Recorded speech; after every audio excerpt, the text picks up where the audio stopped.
దేవుని పరిశుద్ధ నామమునకు మహిమ కలుగునుగాక. చేరి వచ్చిన మీ అందరికీ కూడా మన ప్రభువును రక్షకుడై ఉన్న యేసుక్రీస్తు వారి నామములో వందనములు, శుభములు, ఆశీర్వాదాలు తెలియజేస్తూ ఉన్నాను. చిన్న ప్రార్థన చేసుకుని దేవుని యొక్క వాక్యాన్ని విందాం.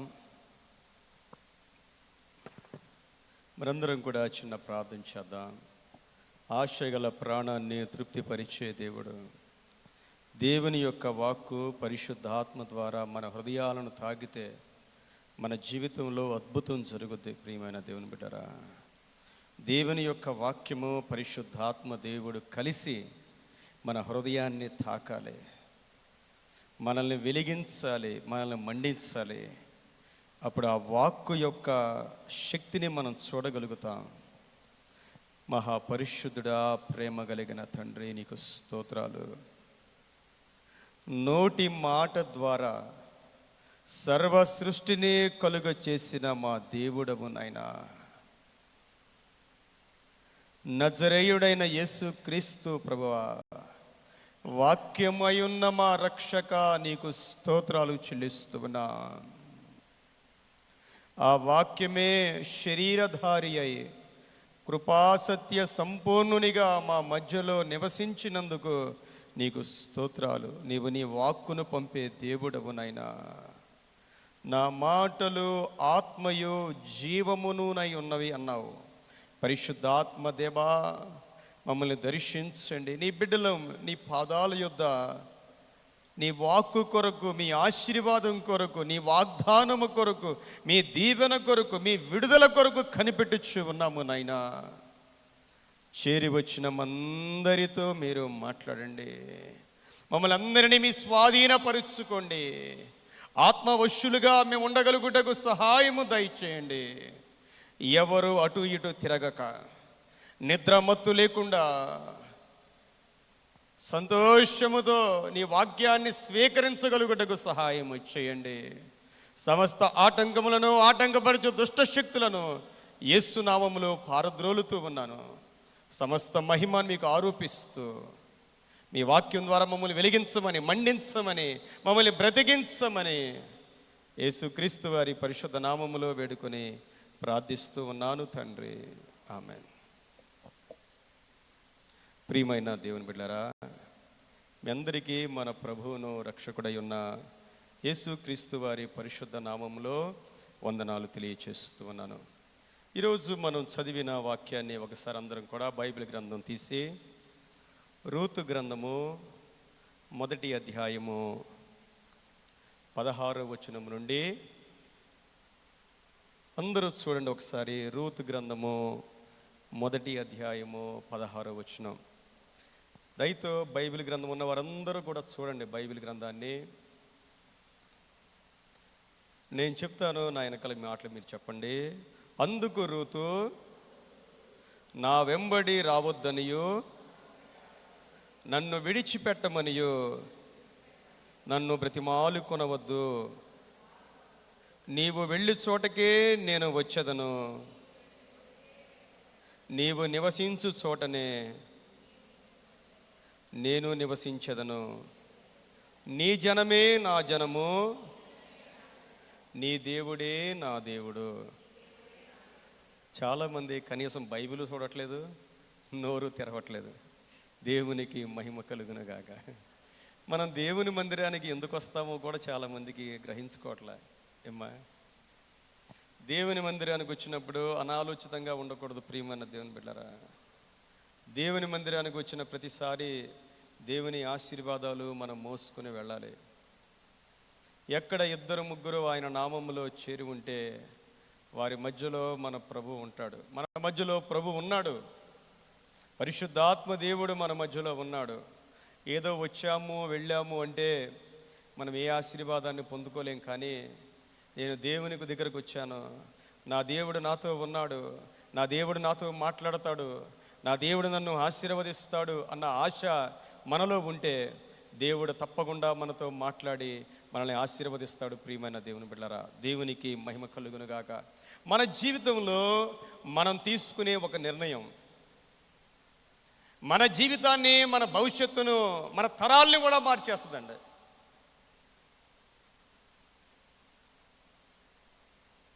కష్టాల్లో, నష్టాల్లో, బాధల్లో, ఇరుకుల్లో, ఇబ్బందుల్లో, కొన్నిసార్లు ప్రతికూల పరిస్థితుల్లో కూడా మనం తీసుకునే ఒకే ఒక్క నిర్ణయం మన యొక్క భావి తరాలను కూడా మార్చేస్తుంది. మనం జ్ఞాపకం చేసుకోవాలి. ఒక అన్యురాలైన మోయాబీయురాలు ఒక నిర్ణయం తీసుకుంది. ఆమె తీసుకున్న నిర్ణయము మామూలు నిర్ణయం కాదు. ఆ నిర్ణయాన్ని బట్టి ఆమె పేరు జీవగ్రంథంలో వ్రాయబడింది. ఆమె యొక్క వంశములో నుండే దావీదు మహాభక్తుడు పుట్టాడు. ఆ వంశములో నుండే యేసుక్రీస్తు ప్రభువారు కూడా జన్మించారు. ప్రియమైన దేవుని బిడ్డలారా, మన నిర్ణయాలు కొన్నిసార్లు పర్లేదులే అని రాజీ పడిపోతాం. చాలా వాటికి రాజీ పడిపోతాం. ఆ రాజీ పడినందుకు మనం ఎన్ని ఆశీర్వాదాలు కోల్పోతామో మనకు తెలియదండి. పర్లేదులే, దేవుడి క్షమించేస్తాడు అనుకుంటాం. నో, అలాంటి క్షమాపణ బైబిల్లో ఎక్కడ కూడా ఉండదు. మనము ఏది విత్తుతామో, చెప్పండి, ఏది విత్తుతామో 100% ఆ పంటకు వస్తాం. మనం 100% మనం విత్తేది ప్రియమైన దేవుని బిడ్డలారా, ఖచ్చితంగా మన జీవితంలో అది మనం చూస్తాం. ఈ రూతు గ్రంథంలో ప్రాముఖ్యమైన వ్యక్తులు మనకి కనబడుతూ ఉంటారు. ఒక వ్యక్తి ఉన్నతమైన స్థితి నుండి కిందకు పడిపోయిన ఒక వ్యక్తిని మనం చూస్తాం. ఉన్నతమైన స్థితి నుండి పాతాళానికి దిగిపోయిన ఒక వ్యక్తిని మనం చూస్తాం. మరొక వ్యక్తి పాతాళము నుండి అందరంత ఎత్తుకు ఎదిగిన మరొక స్త్రీని మనం చూస్తాం. ప్రియమైన దేవుని బిడ్డలారా, క్రైస్తవ జీవితంలో మన ప్రయాణం ఎటువైపు సాగుతూ ఉంది? మన ప్రయాణము దేవుని వైపు సాగుతూ ఉందా? ఇరుకు మార్గము వైపు సాగుతూ ఉందా? ఎక్కలేనంత ఎత్తైన కొండపైకి మనం ఎక్కుతూ ఉన్నామా? లేకపోతే ఈ లోకాన్ని చూసి, ఈ మనుషుల్ని చూసి ఆత్మీయంగా దిగజారిపోయే స్థితిలో మనం ఉంటా ఉన్నామా?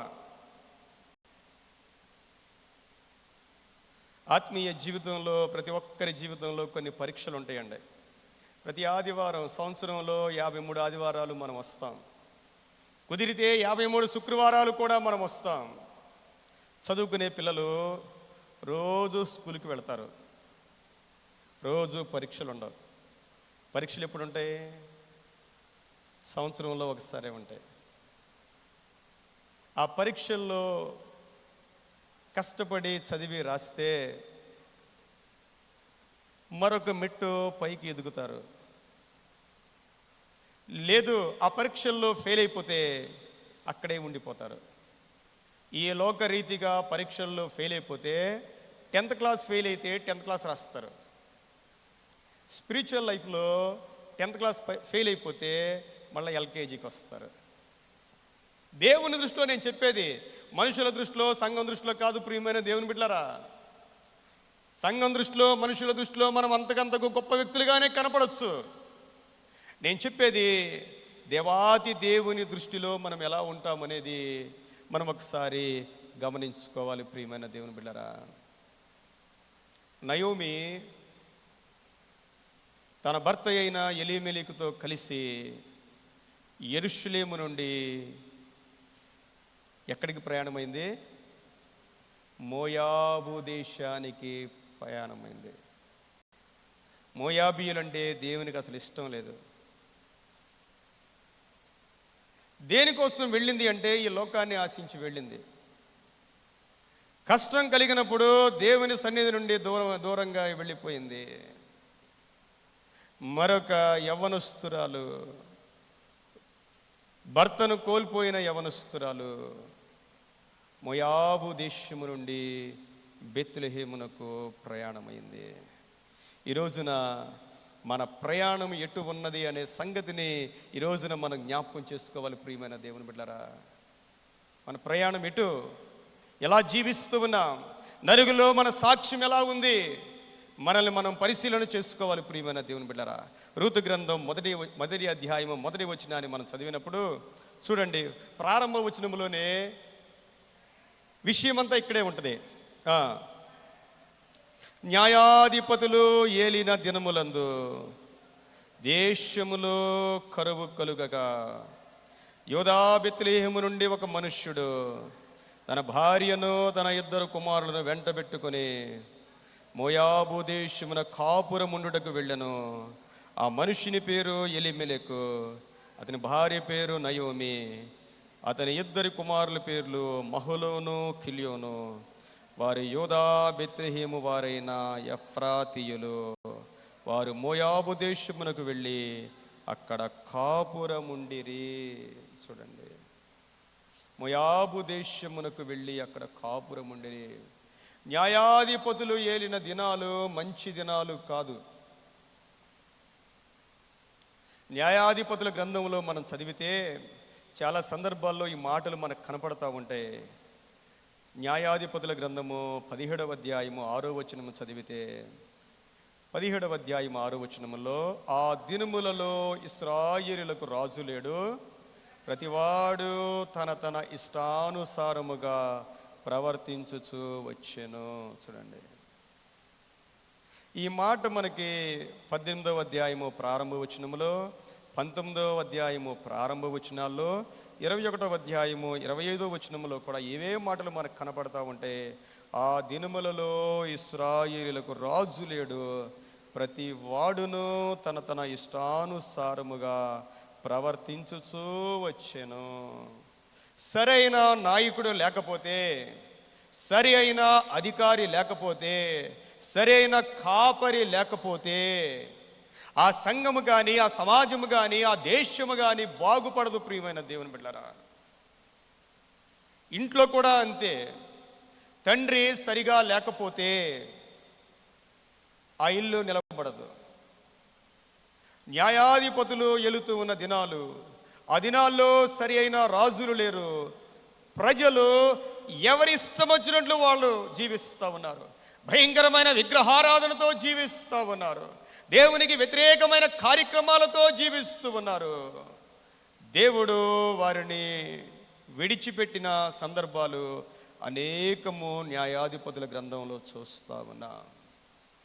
ఎవరి ఇష్ట ప్రకారము వాళ్ళు జీవిస్తూ ఉన్నారు. దేవుని ఇష్టానికి అవకాశము లేని రోజులు మనం చూస్తూ ఉన్నాం. ప్రియమైన దేవుని బిడ్డలారా, న్యాయాధిపతులు ఏలిన దినములందు దేశంలో ఏమొచ్చిందంట? కరువు వచ్చింది. కరువు అనేది దేవుని యొక్క శాపం.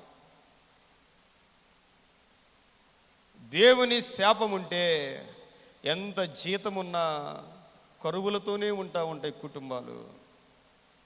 కరువు, ఆ దేశంలో కరువు వచ్చిందంటండి. బైబిల్ గ్రంథంలో కరువు ఎందుకు వచ్చిందంటే, లేవికాండము 26వ అధ్యాయము 18వ వచనం నుండి చూడండి. లేవికాండము 26వ అధ్యాయము 18వ వచనం నుండి,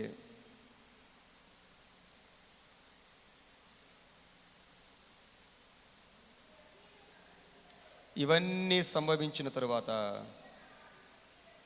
మీరు ఇంకా నా మాటలు వినని ఎడల నేను మీ పాపములను బట్టి మరి 7 మిమ్మును దండించెదను. మీ బలగర్వమును భంగపరిచి ఆకాశమును ఇనుమువలను భూమి ఎత్తడవలను ఉండచేసేదను. మీ బలము ఉడిగిపోవును, మీ భూమి ఫలింపకుండును, మీ దేశ వృక్షములు ఫలమీయకుండును. చూడండి, దేవుని మాట వినకపోతే 26వ అధ్యాయంలో 13వ వచనం వరకు అన్ని ఆశీర్వాదాలే. దేవుడిచ్చిన ఆశీర్వాదాల్లో మొట్టమొదటి ఆశీర్వాదం 26వ అధ్యాయంలో 4వ వచనములో, మీ వర్షాకాలములో మీకు వర్షమిచ్చేదను, మీ భూమి పంటలనిచ్చును, మీ పొలముల చెట్లు ఫలించును, దేవునికి మహిమ కలుగును గాక. దేవుని ఆశీర్వాదాలు, మంచి వర్షాన్ని ఇస్తాను, మంచి పంటలను ఇస్తాను, కొత్త ధాన్యం వచ్చే వరకు కూడా పాత ధాన్యం మీ దగ్గరే ఉంటుంది అని ప్రభువారు వాగ్దానం చేశారు. కానీ ఎవరైతే దేవుని మాట వినరో, దేవుడన్న మాట ఏంటంటే, దేవుడు 14వ వచనం నుండి అన్ని శాపాలే. ఆయన మాట వినకపోతే, ఆజ్ఞలు అనుసరింపకపోతే, ఆయన కట్టడలను నిరాకరిస్తే దేవుడు అన్న మాట ఏంటంటే రోగాలు వస్తాయి, మీ కన్నులను క్షీణింప చేయనట్టుయు, ప్రాణమును ఆయాసపరుచునట్టుయు, తాపజ్వరమును క్షయరోగమును మీ మీదికి రప్పించదను, మీరు విత్తిన విత్తనములు మీకు వ్యర్థమగును, నేను మీకు పగవాడిని అయిపోతాను, మీకు శత్రువునైపోతాను అన్నాడు దేవుడు. ఇన్ని కష్టాలు వచ్చినప్పుడు మీరు నా వైపు తిరగకపోతే దేవుడు ఒకసారి కష్టపెడతాడు. ఆ కష్టాల్లో దేవుని వైపు తిరగాలి. దేవుని వైపు తిరగపోతే దేవుడు అన్నాడు మరింతగా 7 కష్టాలు పెడతానన్నాడు. అప్పుడు కూడా వినకపోతే మరింతగా 7 కష్టాలు పెడతానన్నాడు దేవుడు. కష్టాలు కొన్నిసార్లు మన ఆశీర్వాదం కొరకే ప్రియమైన దేవుని బిడ్డలారా. కరువులు దేవుడు పంపిస్తూ ఉంటాడు. యెహెజ్కేలు గ్రంథంలో 14వ అధ్యాయము 13వ వచనములో కరువు ఎందుకు వచ్చుద్దో దేవుడు అక్కడ వ్రాసాడండి. కరువు రావడానికి కారణం ఏంటంటే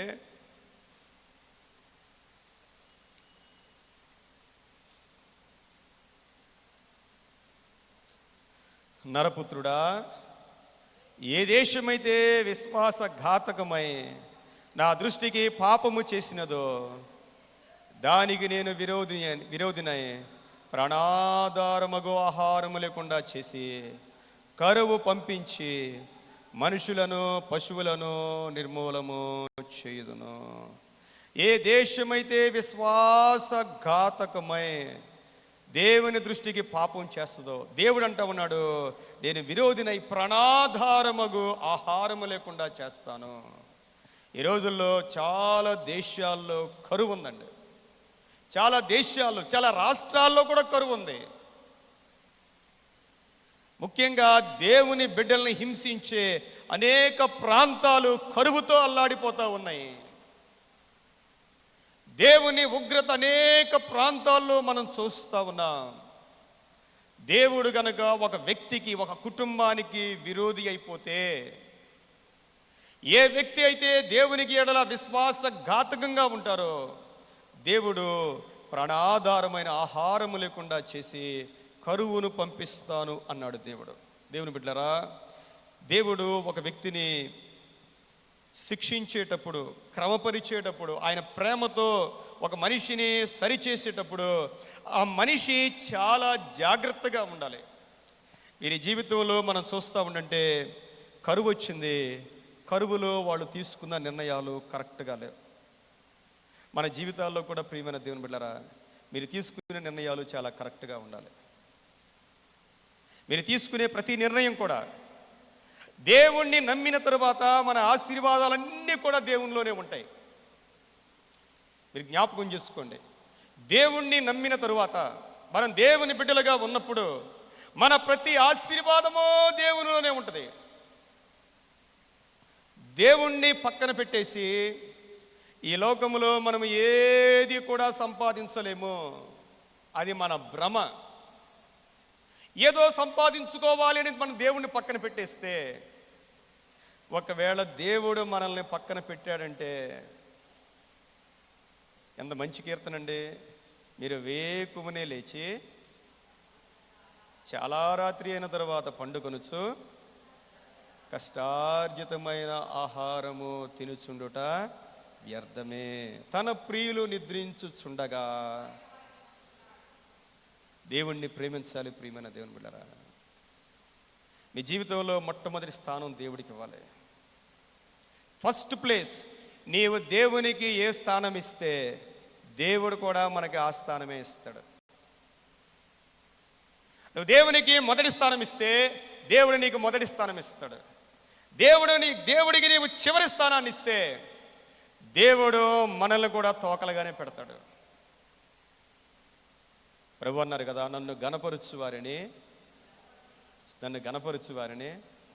దేవుణ్ణి గణపరిచే వాళ్ళు ఎంతమంది ఉంటారు? ఎంతమంది ఉంటారు? మనల్ని మనం గణపరుచుకుంటున్నామా? దేవుణ్ణి గణపరుస్తూ ఉన్నామా? ఈ లోకంలో ఇంకెవరినైనా మనం గణపరుస్తూ ఉన్నామా? దేవుణ్ణి గణపరచాలి ప్రియమైన దేవుని బిడ్డలారా. దేవుణ్ణి ఎంతగా గణపరిస్తే మన దేవుడు కూడా మనల్ని అంతగా పైకి లేవనెత్తే గొప్ప దేవుడై ఉన్నాడు. దేవునికి మహిమ కలుగును గాక. మన జీవితాల్లో వచ్చే కష్టాలు, మన జీవితాల్లో వచ్చే బాధలు మన ఆత్మీయ జీవితాన్ని సరిచేయడానికని మనం జ్ఞాపకం చేసుకోవాలి. ఏ ఒక్కరి జీవితంలోనైనా కష్టాలు వచ్చినాయి అంటే దేవుడు ఆ మనిషిని ప్రేమిస్తున్నాడు అని అర్థం. కష్టాలు ఏమీ లేకుండా ధనవంతుడిలాగా సుఖంగా జీవించి, చాలామంది భలే చెప్తారండి, ఎంత మంచి చావో అంటారు. ఏమ్మా ఎలాగా? నడుస్తూ నడుస్తూ చనిపోయింది. ఏమ్మా నడుస్తూ నడుస్తూ చనిపోయింది. అలాగ కూర్చొని ప్రాణం విడిచిపెట్టేశారు. ఎవరితో కూడా పని చేయించుకోలేదు. అది మంచి చావేనంటారా? ఏమ్మా చెప్పండి. చాలామంది కోరికలు అయ్యే, ప్రభువా ఏమైనా చేయగానే మా కోడలతో పని చేయించుకోకూడదా అంటారు. అది మంచి ప్రార్థన కాదండి అది. ఏమ్మా సాబులు దేవుని బిడ్డలారా, దేవునికి ఇష్టమైన మరణాలు ఉంటాయి, దేవునికి ఇష్టం లేని మరణాలు ఉంటాయి. దేవునికి ఇష్టమైన మరణం ఏంటంటే, ఒకవేళ మనం ఇంకా పర్ఫెక్ట్గా దేవుని దృష్టిలో ఆత్మీయంగా అనుకున్న ఇదిలో లేవనుకోండి, దేవుడు ఏదో రోగమో ఏదో బాధలో పెట్టి మంచం మీద పెడతాడు. ఎందుకు మంచం మీద ఉండేది కొంతకాలం? ఆ మంచంలోనైనా దేవుని వైపు తిరగాలని. దేవుడు మనల్ని అనుకుంటాడు, అందరూ కూడా 100 మార్కులు రావాలనుకుంటాడు దేవుడు. 100కి 100 మార్కులు రావాలి మనకి. ఒకవేళ మనకి 70 మార్కులు అనుకోండి, మనకి 70% మనం మారామనుకోండి, ఆ 30% కూడా మారాలనుకుంటాడు. ఇప్పుడు మారుతాం మనం? ఒక మనిషి మారాలంటే 2 డబ్బు అన్నా పోవాలి, జబ్బు అన్నా రావాలి, గంతే. లేకపోతే మనిషి మారడండి. ఒకవేళ అన్నీ ఉండి కూడా మనం మారామనుకోండి, దేవుడు నిజంగా అలాగే హ్యాపీగా తీసుకుంటాడు. లేదనుకోండి దేవుని బిడ్డలారా, లేకపోతే మనం మారడానికి దేవుడు ఏదో ఒక నొప్పి మన జీవితంలో పెడతా ఉంటాడు. వీళ్ళు చేసిన పని ఏంటంటే, కరువు వచ్చింది. కరువు రాగానే ఇంట్లో మీటింగ్ పెట్టుకొని ఏం చేద్దాం ఆలోచన చేసుకుని శుభ్రంగా మోయాబు దేశానికి వెళ్ళిపోయారు. ఎన్ని ఆశలతో వెళ్ళిపోయారో, ఎన్ని ఆశలతో వెళ్ళిపోయారో. కష్టాలు కలిగినప్పుడు ప్రియమైన దేవుని బిడ్డలారా, ఆ కష్టాల్లో అలాగ కొట్టుకొని వెళ్ళిపోకూడదు, అలాగ వెళ్ళిపోకూడదు. కష్టాలు ఎందుకు కలిగినాయో మనం కూర్చొని ఆలోచన చేసుకోవాలి. అబ్రహాము జీవితంలో కూడా కరువు వచ్చింది. ఆదికాండము 12వ అధ్యాయము 10వ వచనం నుంచి మనం చదివితే, అబ్రహాము ఉన్న దినాలలో కనాను దేశంలోనే కరువు వచ్చింది. అబ్రహాము దేవునికి బలిపీఠాన్ని కట్టాడు, అయినా సరే కరువు వచ్చిందంట. ఆ సమయంలో అబ్రహాం ఏం చేశాడంటే, కరువు వచ్చెను, ఆ దేశంలో కరువు భారముగా ఉన్నందున అబ్రహాము ఐగుప్తు దేశానికి వెళ్ళిపోయాడు. ప్రియమైన దేవుని బిడ్డలారా, కరువు భారముగా ఉంది. దేవుణ్ణి అడగలేదు అబ్రహాము గారు. ఎక్కడికి వెళ్ళాడు? ఐగుప్తుకు వెళ్ళాడు. వెళ్ళితే ఏమొచ్చింది? ఐగుప్తుకు వెళ్ళి కష్టాలు తెచ్చుకున్నాడు. ప్రియమైన దేవుని బిడ్డలారా, నేను మీకు మాట చెప్తాను, మనం దిగజారిపోయిన ప్రతిసారి ఏదో నష్టాన్ని తెచ్చుకుంటాం. ఐగుప్తుకు వెళ్ళాడు, హాగర్ను తెచ్చుకున్నాడు. ఐగుప్తుకు వెళ్ళాడు, భార్యను పట్టుకుపోయారు. మీరు చూడండి, ఐగుప్తుకు వెళ్ళిన తర్వాత ఏమైంది? భార్యని తీసుకెళ్ళిపోయారు. ఐగుప్తుకు వెళ్ళాడు, హాగర్ను తెచ్చుకున్నాడు. ఒకవేళ ప్రార్థన చేశాడు. 13వ అధ్యాయం చూస్తే, అబ్రహాము మళ్ళా తను కట్టిన మొదటి బలిపీఠం దగ్గరికి వచ్చి ప్రార్థన చేశాడు. మనం కూడా దేవునికి దూరం అయిపోయి పాపంలో పడ్డామనుకోండి, పాపంలో పడిన తర్వాత మళ్ళా దేవుని దగ్గరికి వచ్చామనుకోండి, ఏమనుకుంటాం మనం? మన మాటలు అర్థమవుతున్నాయా? ఏమనుకుంటాం మనం? దేవా నా పాపాలన్నీ క్షమించాయి ప్రభు అంటే, దేవుడు అన్నీ క్షమించేశాడు అనుకుంటాం. క్షమిస్తాడు, అవ్వాల్సిన డ్యామేజ్ అంతా అయిపోద్ది. అవ్వాల్సిన, చెప్పండి ఒకసారి, అవ్వాల్సిన చాలా నష్టపోతాం. ప్రియమైన దేవుని బిడ్డలారా, చాలా నష్టపోతాం ఆత్మీయ జీవితంలో. అబ్రహాము నష్టపోయాడు, హాగర్ని ఇంట్లో పెట్టుకున్నాడు. ఆత్మీయ జీవితంలో చాలా జాగ్రత్తగా ఉండాలి. మనం వేసే ప్రతి అడుగు కూడా పైకి ఉండాలి. ప్రియమైన దేవుని బిడ్డలారా, ఈ లోకం వైపుకు మనం ఎంత కిందకి వెళ్ళిపోతామంటే మనకు తెలియకుండానే చాలా ఆశీర్వాదాలు కోల్పోయేవారుగా మనం ఉంటాం. కష్టాలు కలిగినప్పుడు లోక సంబంధమైన నిర్ణయాలు తీసుకోకూడదు. రెండవది, కష్టాల నుండి పారిపోవడానికి ప్రయత్నం చేయకూడదు. ఈ కష్టాల నుండి నేను ఎలా పారిపోవాలి, ఎలా తప్పించుకోవాలి అని మనం ఎప్పుడూ అనుకోకూడదు. ప్రియమైన దేవుని బిడ్డలారా, మనం చూస్తే ఓ మంచి మాట ఉంటుంది కీర్తనల్లో. 55వ కీర్తన 6వ వచనం చూడండి. 55వ కీర్తన 6వ వచనం.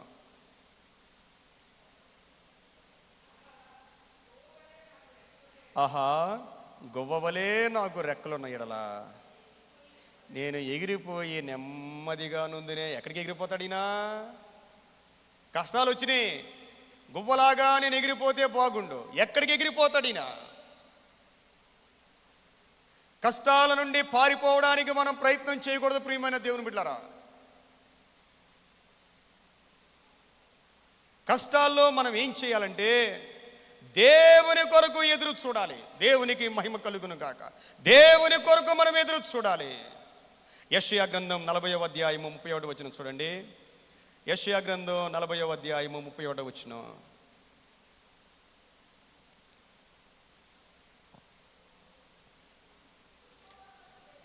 అందరికీ తెలిసిన వాక్యమే అమ్మా. యెహోవా కొరకు ఎదురు చూచువారు నూతన బలము పొందెదరు. వారు పక్షిరాజు వలె రెక్కలు చాపి పైకి ఎగురుదురు. అలయక పరిగెత్తుదురు, సొమ్మసిల్లక నడిచిపోదురు. ఎవరు వాళ్ళు? అందరు చెప్పండి, ఎవరు వాళ్ళు? ఏం చేయాలి కష్టాల్లో? కష్టాల్లో పారిపోవద్దు, కష్టాల్లో కొట్టుకుపోవద్దు, కష్టాల్లో దేవుని కొరకు ఎదురు చూడాలి. ప్రియమైన దేవుని బిడ్డలారా, మనం ఆరాధించే దేవుడు ఆయన మామూలు ఆయన కాదైనా. ఆయన ఒక మనిషి అనుకోవద్దు మీరు. ఆయనకి అసాధ్యమైంది ఏదీ లేదు.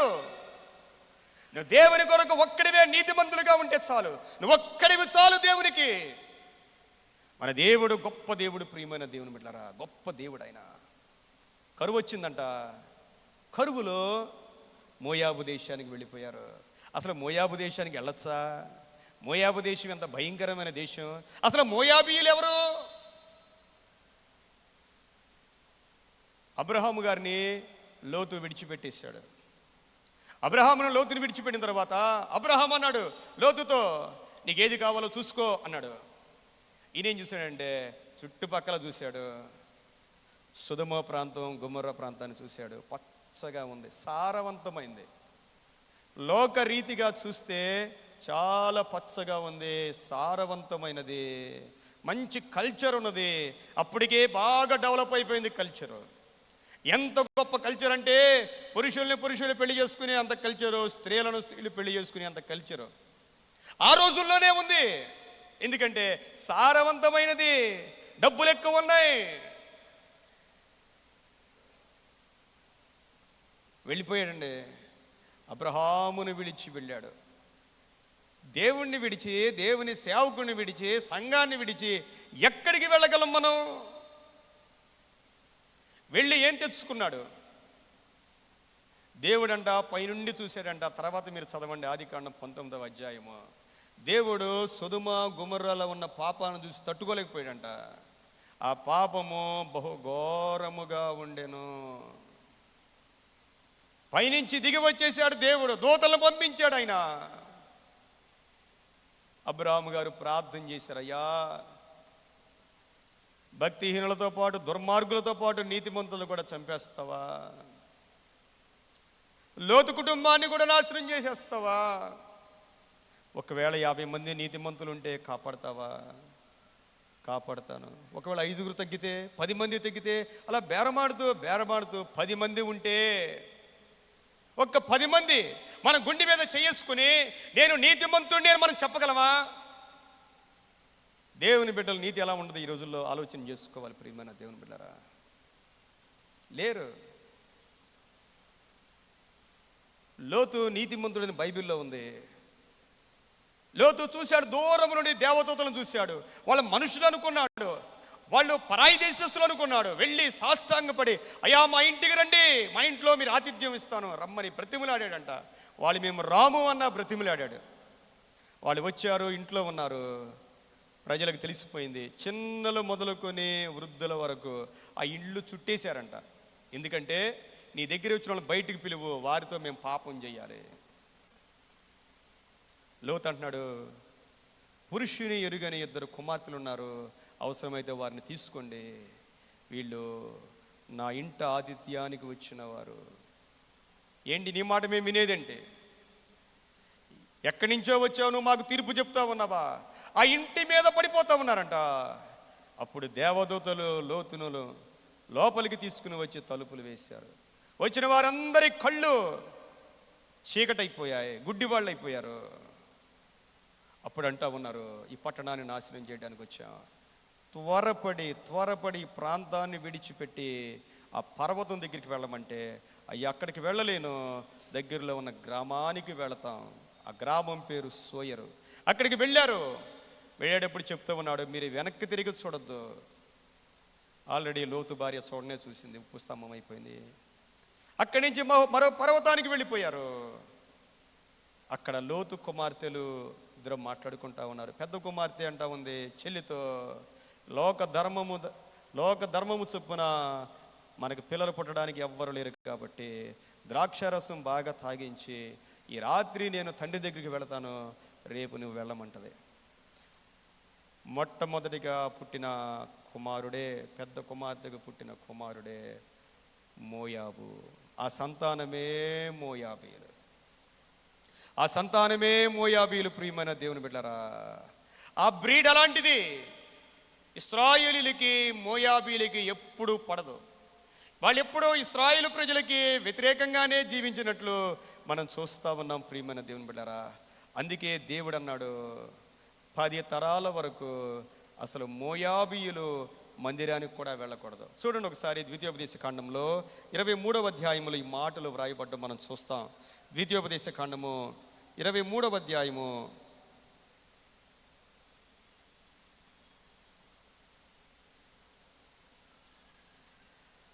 3వ వచనం చూడండి.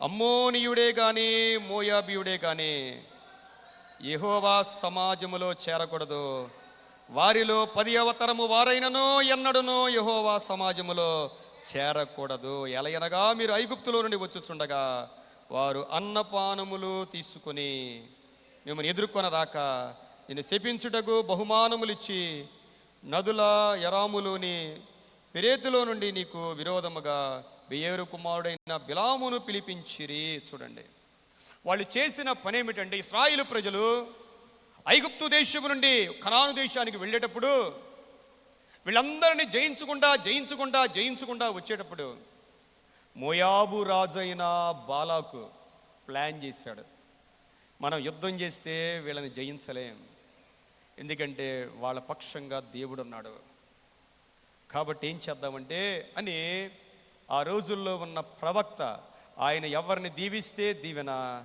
ఎవరిని శపిస్తే శాపం, బిలాము దగ్గరకు మనుషుల్ని పంపించాడు. అయ్యా, రాజుగారు పిలుస్తూ ఉన్నారు, విస్తారమైన సోది సొమ్ము చేత పట్టుకుని వెళ్ళారు, నీకు బహుఘనతనిస్తాడు, ఒక జనాంగాన్ని నువ్వు శపించాలి, మీరు అక్కడ కూర్చోండి అని ప్రార్థన చేస్తే దేవుడు అన్నాడు, వారిని శపించకూడదు, వాళ్ళు ఆశీర్వదింపబడిన వారు, వారు దేవుని బిడ్డలు, నా బిడ్డలు వాళ్ళు. ఇలా అన్నాడు, అయ్యా నేను మీతో రాను, మీరు వెళ్ళిపోండి అన్నాడు. ఆయన చేసి అంతకంటే ఘనమైన వారిని పంపించాడు, ఇంకా డబ్బు ఎక్కువ ఇచ్చి పంపించాడు. వాళ్ళు మళ్ళా వచ్చారు, మళ్ళా వస్తే ఏం చేయాలినా పంపించేయాలి, పంపించలా, వారిని కూర్చోబెట్టి మళ్ళా దేవుడి దగ్గరికి వెళ్ళాడు. అంటే నీకు ఆశ ఉంది, ఆ డబ్బు చూసేసరికి మనసులో ఏదో ఆలోచన కలిగి ఉంటుంది, ఈయన సేవకుడే, ప్రార్థనాపరుడే, ప్రవక్తే, ఆయనలో ధనాశ కలిగింది. మళ్ళా ప్రార్థన చేయడానికి వెళ్తే మళ్ళా దేవుడు అంటా ఉన్నాడు, నువ్వు వెళ్ళాలనుకుంటే వెళ్ళు, బయలుదేరాడండి. దేవుడికి ఎంత కోపం వచ్చిందంటే, గాడిదనెక్కి వెళ్తా ఉండంటే దేవుడు మార్గ మధ్యలో నిలబడ్డాడు.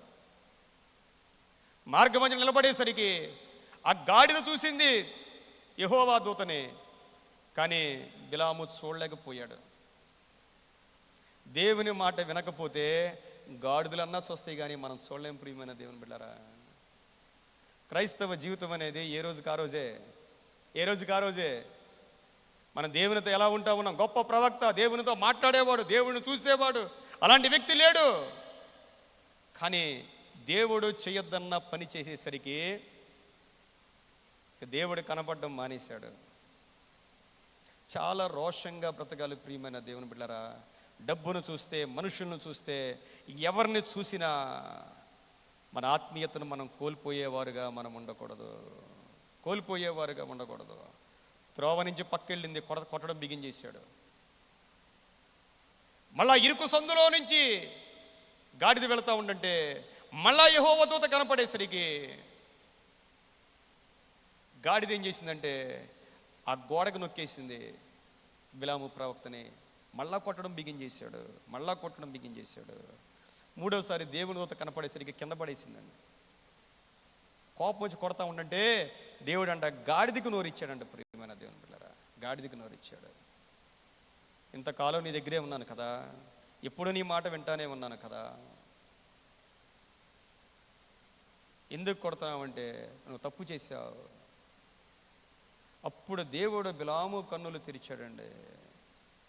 గాడిద గనక తప్పుకోకపోతే నేను చంపేసేవాడిని అన్నాడు దేవుడు. దేవుని బిడ్డలారా, మోయాబు రాజైన బాలాకు ఇశ్రాయేలు ప్రజల్ని శపించడానికి కంకణం కట్టుకున్నాడు. అందువలన దేవునికి ఇష్టం లేదు.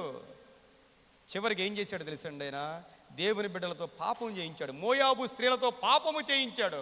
అందమైన స్త్రీలను పెట్టి 24,000 మంది దేవుడు చంపేశాడు అన్నయ్య. అటువంటి దుర్మార్గపు పని జరిగింది ప్రియమైన దేవుని బిడ్డలారా. అలాంటి మోయాబు దేశానికి వీళ్ళు వెళ్ళారు. మన స్నేహాలు చాలా జాగ్రత్తగా ఉండాలి. ఎవరు పడితే వాళ్ళతో స్నేహాలు చేయకూడదు. ఎవరు పడితే వాళ్ళతో బంధుత్వాలు చేయకూడదు. ఎవరు పడితే వాళ్ళతో వ్యాపారం చేయకూడదు ప్రియమైన దేవుని బిడ్డలారా. కొరింథీయులకు రాసిన పత్రిక 2వ పత్రిక 6వ అధ్యాయంలో విశ్వాసికి అవిశ్వాసికి పడదు. మీరు ఆలోచన చేసుకోండి. ఈ నయోమి అనే ఆమె బెత్లెహేము నుండి మోయాబు దేశానికి కిందకి వెళ్ళిపోతా ఉండంటే, ఈ మోయాబు దేశంలో ఉన్న ఒక విధవరాలైన యవనస్తురాలు మోయాబు దేశము నుండి బెత్లెహేమునకు ప్రయాణమైంది. ఈ రోజులు ఎలా ఉన్నాయి చెప్పమంటారా? ఈ రోజుల్లో నేను చూసిన సంగతులు చెప్తున్నానండి. అన్యులు ప్రభుని నమ్ముకొని మంచి రోజులు లేవు, చెడ్డ రోజులు లేవు. మన దగ్గర రాజుగారు ఉన్నారు. ఆయన ఏమన్నారు తెలుసండి, మొన్న పాస్టర్ గారు మా గృహప్రవేశం చేయాలి, మీకు ఎప్పుడు ఖాళీ ఉంటే అప్పుడు పెట్టండి అన్నారు ఆయన. తెలుసండి, అదే ఎప్పటి నుంచో క్రీస్తు పూర్వం నుంచి ఉన్న భక్తులు ఏమంటారంటే ఆ క్యాలెండర్లు చూసి ఈ చూసి మంచి రోజులు చూస్తారు. అసలు మంచి రోజులు చూసేవాడు దేవుని పెట్టే కాదు. 100% బైబిల్లో ఉన్నమాట. గలతీయులకు రాసిన పత్రిక 4వ వచనం ఈ మాటలే ఉంటాయండి. గలతీ 4:10 వచనం నుంచి అసలు దినాలు లేవు, సంవత్సరాలు లేవు, అవి లేవు, ఈ లేవు, ఏమి లేవు, అవి చూసేవాడు అన్యుడు అని ఉంటుంది బైబిల్లో. సంఘం డెవలప్ అవ్వాలంటే కొన్ని ఉంటాయండి. నా తెలిసిన పాస్టర్ గారు ఉన్నారు, ఆయన దగ్గర ఎన్ని ఉంటాయి. అందరూ వచ్చి డేట్లు పెట్టించుకుంటారు. ఏ రోజు మంచి రోజు చెప్పండి పాస్టర్ గారు అంటారు. ఏం చేస్తారు అన్యులు? జస్ట్ అంతే, అక్కడ ఒక ఫోటో తీసి యేసు ప్రభు ఫోటో పెడతారు, వేరే ఫోటో తీసి మరియమ్మ ఫోటో పెడతారు, అంతే తేడా. మిగిలింది యాజ్ ఇట్ ఈజ్ అంతే. ఇలా అన్య ఆచారాలు పాటిస్తే సంఘం పెరిగిపోతే, విశ్వాసులు పెరుగుతారు, అందరూ నరకానికి పోతారు. దేవుని బిడ్డలారా, దేవుని విషయంలో రోషంగా ఉండాలి ప్రియమైన దేవుని బిడ్డలారా. ఒక్కసారి నాగటి మీద చెయ్యి పెట్టాక మన జీవితంలో ఎన్నడూ వెనుతిరిగి చూడకూడదండి. క్రైస్తవులు ఏం చేస్తారంటే ప్రభువుని నమ్ముకున్న తర్వాత అన్నీ బాగుంటాయి, పరీక్షల్లో మాత్రమే ఫెయిల్ అవుతాం మనం. తెలుసండి, అన్నీ బాగుంటాయి, ఎక్కడ ఫెయిల్ అయిపోతాం మనం? గృహప్రవేశం అంటే అన్ని ఆచారాలు, పెళ్ళిళ్ళు అంటే అన్ని ఆచారాలు, బర్త్డే అంటే అన్ని ఆచారాలు, 0 మార్కులు దేవుని దగ్గర, పూర్తిగా ఫెయిల్. మళ్ళా కోలుకోవడానికి అనేక సంవత్సరాలు పట్టుద్ది ప్రియమైన దేవుని బిడ్డలారా. చాలా కష్టం ప్రియమైన దేవుని బిడ్డలారా. నాగటి మీద చెయ్యి పెట్టకూడదు, పెడితే వెనుతిరిగి చూడకూడదు. మనం చేస్తున్న పని, దేవుని సేవ, దేవుని బిడ్డలం మనం. అగ్నితో మనకు ఆటలు కాదు ప్రియమైన దేవుని బిడ్డలారా. అగ్నితో మనం ఆడుకోలేం. ఏమి సాధించారు వీళ్ళు? నయోమి, ఎలీమెలెకు బెత్లెహేము నుండి మోయాబు దేశానికి వెళ్ళారు. వెళ్ళి ఏమి సాధించారు? వెళ్ళారో లేదో భర్త చనిపోయాడు. దేవుని బిడ్డలారా, వాస్తవం ఇది. దేవుణ్ణి విడిచి దేవునికి విరోధమైన చోటకు వెళితే, విరోధమైన కార్యక్రమాల్లో పాల్గొంటే జరిగే నష్టాలు ఇలాగే ఉంటాయి. భర్త చనిపోయాడు, ఉన్న 2 కుమారులు కూడా చనిపోయారు. 2 కుమారులకి మోయాబు దేశంలో ఉన్న మహలోను, కిల్యోను. మహలోను యొక్క భార్య రూతు, కిల్యోను యొక్క భార్య ఓర్ఫా. మంచిగా పెళ్లి చేశారు, ఎన్నో ఆశలు, 10 సంవత్సరాలు ఉన్నారు. ఏమి సాధించారంటే 3 స్త్రీలు మిగిలారు, 3 మొండేలు మిగిలినాయి, 3 తలలో ఎగిరిపోయినాయి. ఏం మిగిలిందంటే 3 సమాధులు ఉన్నాయి. మోయాబు దేశంలో 3 సమాధులు. ఎవరియి? మహులోనియి, ఎలీమెలెకి, వాళ్ళిద్దరు కుమారులు 3 సమాధులు ఉన్నాయి. అక్కడ 3 సమాధులు, 3 మొండేలు మిగిలిన. ప్రియమైన దేవుని బిడ్డలారా, దేవునితో మనం ఎప్పుడు కూడా రాజీ పడకూడదండి, రాజీ పడకూడదు. ఆ సమయంలో జరిగినది ఏంటంటే మంచి వార్త విన్నది. బెత్లెహేమును దేవుడు మళ్ళా దర్శించాడు. దర్శిస్తాడు దేవుడు, ఆయన కృప కలిగిన దేవుడు ఆయన. ఆ సమయంలో నయోమి అంటుంది, నేను తిరిగి నా దేశానికి వెళ్ళిపోతాను. 2 కోడళ్ళు వచ్చారు, మేము కూడా మీతో పాటు వస్తామన్నారు. ఏడ్చారు, 2 ముద్దు పెట్టుకున్నారు. ఆ 3 సార్లు అంది, మీరు ఎక్కడే ఉండండి. ఓర్ఫా అత్తగారిని ముద్దు పెట్టుకుని అక్కడే ఉండిపోయింది. ఎవరిస్తారండి? అనుకుని ఉంటుంది, తెలియని దేశం. అక్కడికి వెళితే నాకు పెళ్ళిళ్ళు ఎలాగవుతాయి? చాలామంది ఇదేనండి, దేవుడిని నమ్ముకుంటే పెళ్ళిళ్ళు ఎలాగవుతాయి అంటారు. దేవుని పిల్లలు అద్భుతమైన కార్యాలు దేవుడు చేస్తాడు, అద్భుతమైన కార్యాలు దేవుడు చేస్తాడు. ఆగిపోయింది. రూతు బయలుదేరి వచ్చింది. ప్రియమైన దేవుని పిల్లరా, అతతో పాటు వచ్చింది. ఆమె అన్న మాట ఈరోజు మనం చదివాం. నయోమి మాటలు ఎలా ఉంటాయంటే, నయోమి మాటలు ఎప్పుడు ఆత్మీయంగా దిగజారిపోయిన వారి మాట ఎలా ఉంటాయో అలా ఉంటుంది. ప్రియమైన దేవుని బిడ్డలారా, చూడండి, నయోమి అన్న మాటలు మీకు ఒకసారి చదివి వినిపిస్తాను. 1వ అధ్యాయంలోనే 13వ వచనం చూడండి. నయోమి మాటలు,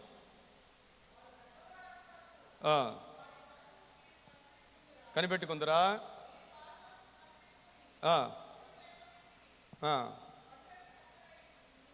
నా కుమార్తెలారా, అది కూడదు.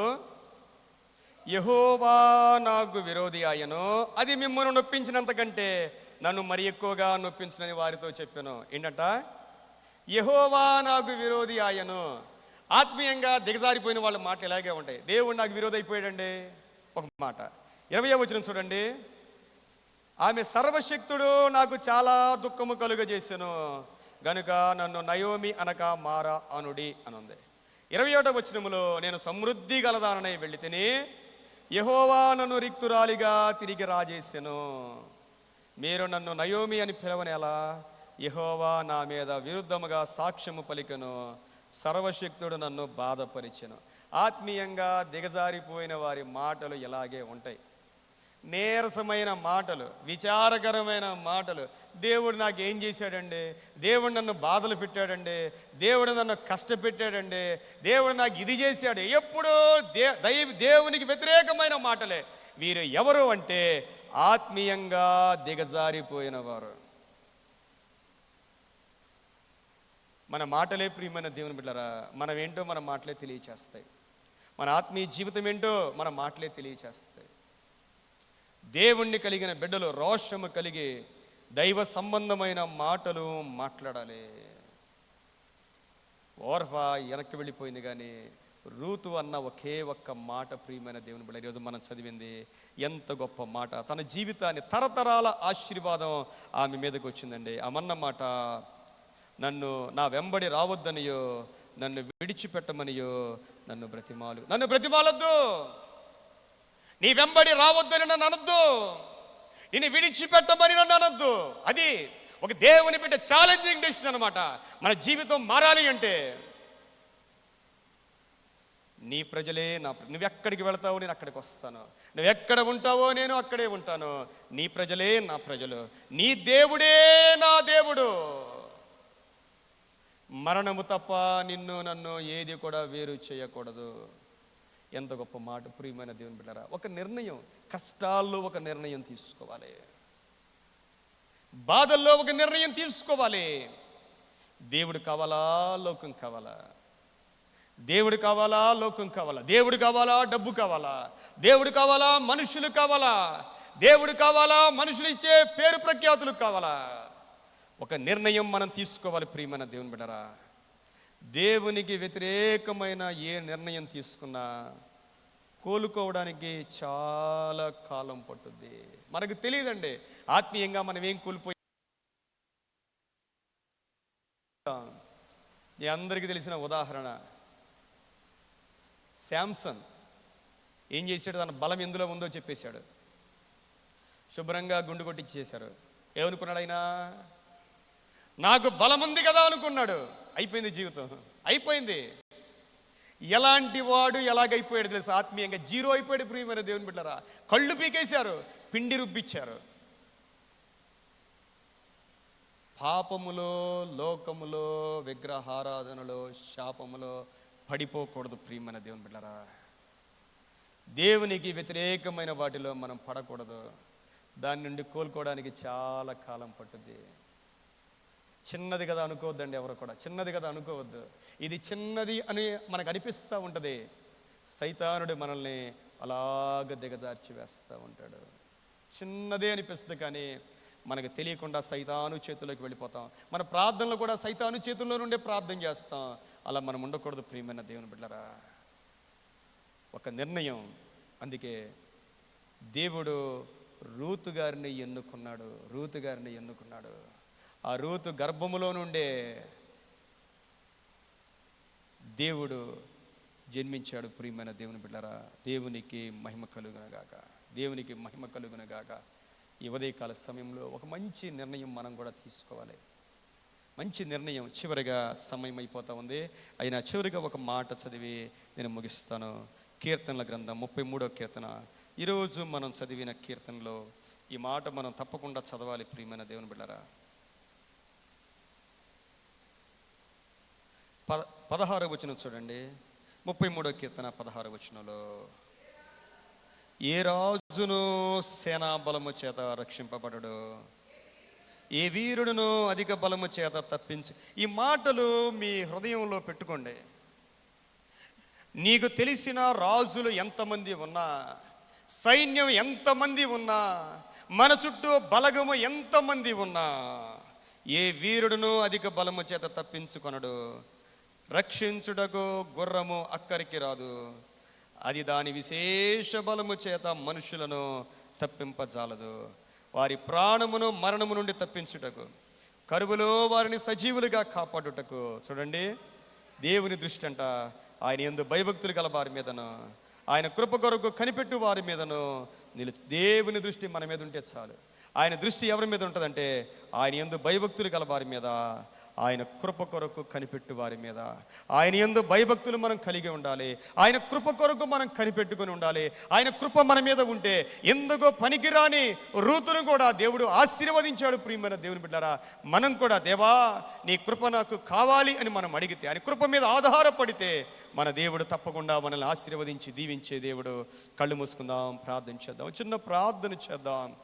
దేవుడు మనల్ని బలపరచును గాక. పరిశుద్ధుడా, నీకు వందనాలు చెల్లిస్తున్నా. మాకు తెలియకుండా అనేక సందర్భాల్లో పడిపోయిన స్థితులు ఉన్నాయి నాయన. మా నోటి మాటల ద్వారా, మా క్రియల ద్వారా, మా ఆలోచనల ద్వారా, మా చూపుల ద్వారా తండ్రి నిన్ను బాధ పెట్టిన సందర్భాలు ఎన్నో ఉన్నాయి నాయన. ఆత్మీయమైన ఎన్నో ఆశీర్వాదాలు కోల్పోయాము నాయన. మమ్మల్ని క్షమించమని బ్రతిమలాడుచున్నా దేవా. రూతుకిచ్చిన కృపను మీరు మాకు దయచేయండి ప్రభువా. అలాంటి ఆశీర్వాదాలు మాకు దయచేయమని ప్రార్థన చేస్తున్నా. కష్టాల్లో, నష్టాల్లో, బాధల్లో నా ప్రభువా నీ ఉంటే మాకు చాలు అని నాయన. మా హృదయాలు నా ప్రభువా కేవలం నీ వైపు మాత్రమే చూడడానికి సహాయము చేయమని మా ప్రాణాత్మ దేహములు మీకు సమర్పించుకుంటూ యేసు క్రీస్తు వారి పరిశుద్ధ నామములో వేడుకొని ప్రార్థిస్తూ ఉన్నాను తండ్రి.